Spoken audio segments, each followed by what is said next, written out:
Hello and welcome back to the Hazzabhajan YouTube channel. It is Harry here, and today it is time to continue on with my football alphabet series where I look at various clubs and players whose names begin with a specific letter of the alphabet. And for today's installment, it is the turn of the best clubs whose names begin with the letter L. As I always say at the start of each of these episodes, there is a playlist link with all of the episodes I have done thus far, which is linked in the description down below. And whilst you are here, if you are new, then don't forget to hit the like button and subscribe if you haven't done so already. And without any further ado, here is my Hall of Fame of the best clubs whose names begin with the letter L. Number 1. Liverpool. The second most successful team in England behind Manchester United in terms of major trophies won, and first if you discount Super Cups, and the third most successful team in European Cup/Champions League history. If Liverpool missed out on a video like this, then there's no way some people would ever let me forget it. And of course, I'm talking about the Liverpool in England and not the ones who play in Uruguay.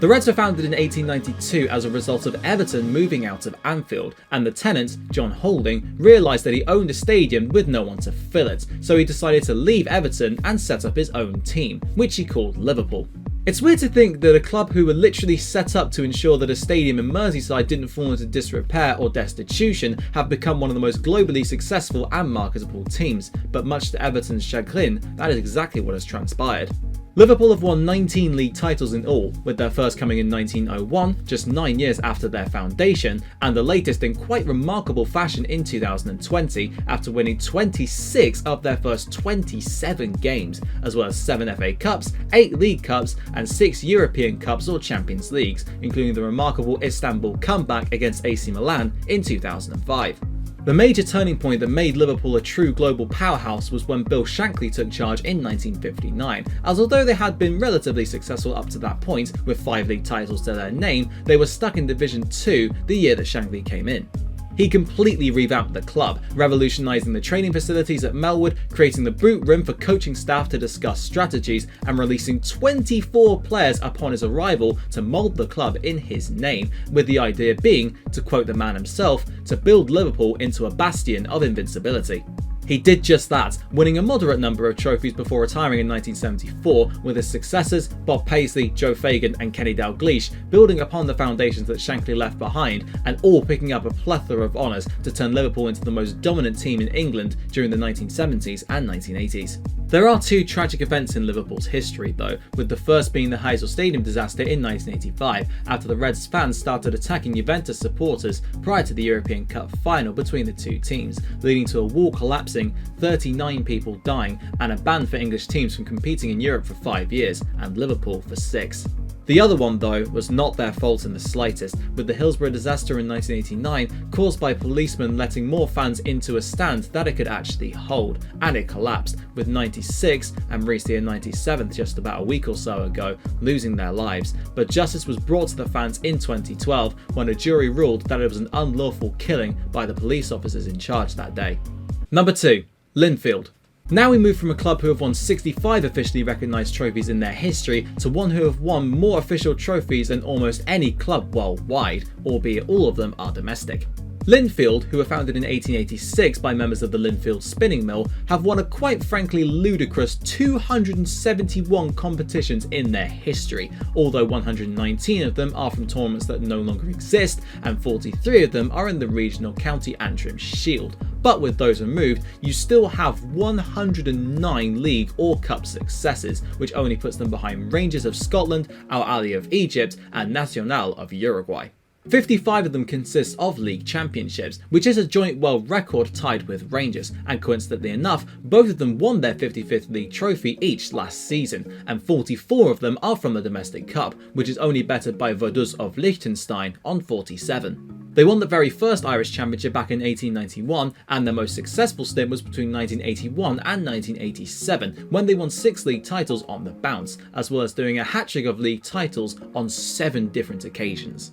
In 1921-22, they won all 7 trophies on offer to them, which is the only time that any team worldwide has ever won that many trophies in a single season. And they've also done the domestic quadruple once, back in 2006, the domestic treble 5 times, only behind Rangers and Celtic on 7, and 25 domestic doubles, which is unmatched by anyone. Moving away from their relentless pursuit of silverware, they are a staunchly Protestant club, located in an area of Belfast which is of that faith, which did cause a few troubles throughout the 20th century, especially when they played Dundalk of Ireland in the European Cup in 1979, with crowd troubles leading to a £5,000 fine from UEFA. But in recent times, they have encouraged anti-sectarianism and have been commended by FIFA for their efforts to kick racism out of football. They are currently managed by David Healy, the man who famously scored a hat-trick against Spain in 2006 at Windsor Park, which is Linfield Stadium, to help Northern Ireland beat the future European and World Champions 3-2. Number 3. Lyon. It's a toss-up between two giants of the French game, those being Lyon and Lille, and although Lille did win Ligue 1 last season, I've always had a soft spot for Lyon, so therefore it is Les Gonds who will be profiled today. They were created in 1950, although they can trace their roots back as far as 1896 with Racing Club de Lyon, who immediately went into internal conflict over the combination of amateurs and professionals at their establishment, and after around 50 years or so of strife, Felix Lubolt mooted proposals for a breakaway team, which came into fruition in 1950. In their very first campaign, they won promotion from Division 2 to Division 1, and in the 70 years since, they have spent all but 8 of them in the top flight. 6 of them came during the 1980s, after the club had fallen on extremely hard times owing to failing to afford the monthly salary for their players of 4.9 million francs, which was required to be in Division 1 at the time, with players sold at a rapid rate in order to raise the funds required to keep them afloat, but they were relegated nonetheless in 1983. Jean-Michel Aulas, a French businessman, was the man to save the club in 1987 after buying them out,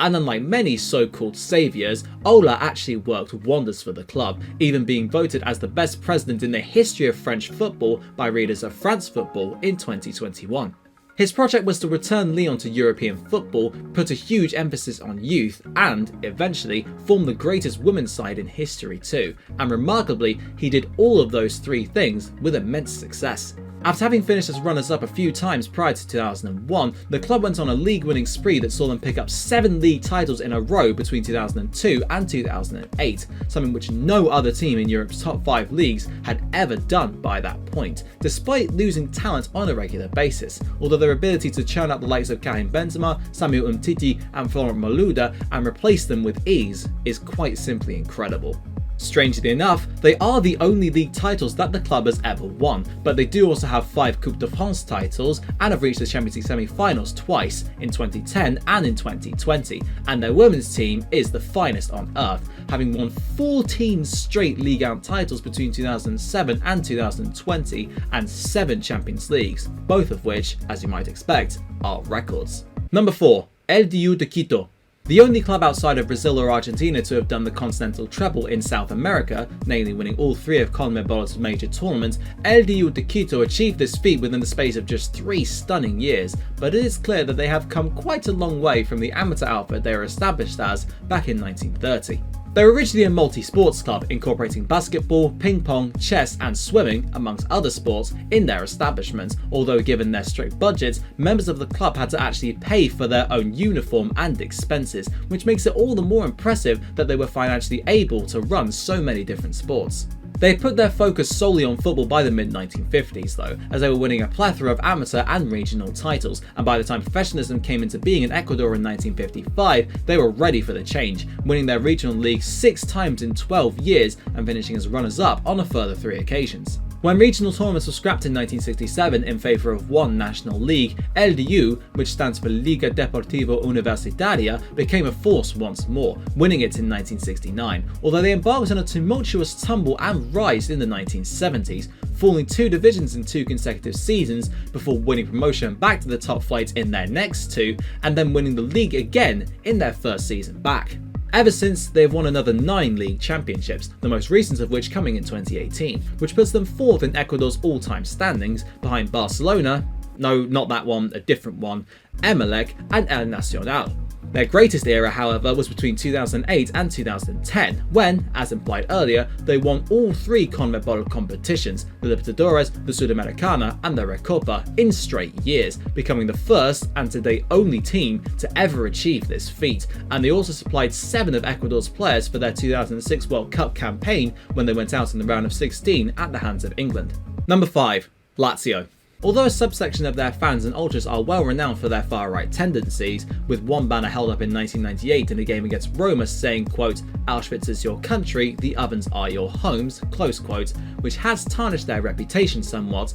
Lazio are on this list on footballing merit. They came into being in 1900 as a canoeing, swimming and running team, with football being added to the roster the next year, and they experienced a lot of success throughout the regional and amateur era of Italian football, albeit without ever winning the national championship. They were purportedly the club of Benito Mussolini, which perhaps explains their political inclinations, although in 1927 Il Duce tried to merge a few Roman teams together to create a superpower from the capital, and the only one to refuse the merger was Lazio, with the club that rose from this collaboration being AS Roma, Lazio's eternal enemies and current stadium sharers. They were inaugural members of Serie A in 1929, although they didn't win it once before relegation in 1969, with a runners-up spot in 1937 and a Coppa Italia win in 1958, all to show for their efforts. Following another relegation to Serie B in 1971, they immediately won promotion and then challenged for the Scudetto, building on a team with the likes of Giorgio Chinaglia and Giuseppe Wilson, and winning the Serie A for the first time in their history in 1974.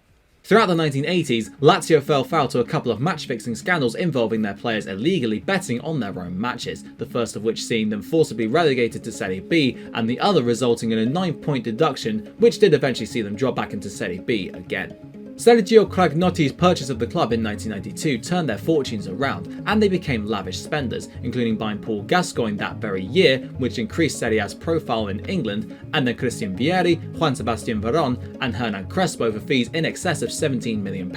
with the latter actually setting a world transfer record at that time, albeit for only a few weeks. It eventually paid off, as the club won 2 Coppa Italias in 1998 and 2000, the final ever European Cup Winners' Cup in 1999, and the Serie A in 2000, although by 2002 the funds had radically dried up and Cragnotti was forced to leave the club after a scandal involving his food product business. In recent times, despite being part of the Calciopoli scandal in 2006, they have been regular fixtures in Serie A's top half and have won the Coppa Italia on 4 further occasions, including in 2019, but they are yet to win the Scudetto again. And that just about wraps up today's video looking at the best clubs whose names begin with the letter L. If you enjoyed it, of course, hit the like button and hit that subscribe button if you haven't done so already. Let me know your thoughts in the comments below, and make sure to ring that notification bell so you get notified whenever I upload a video straight away. Thank you very much for watching, and until next time,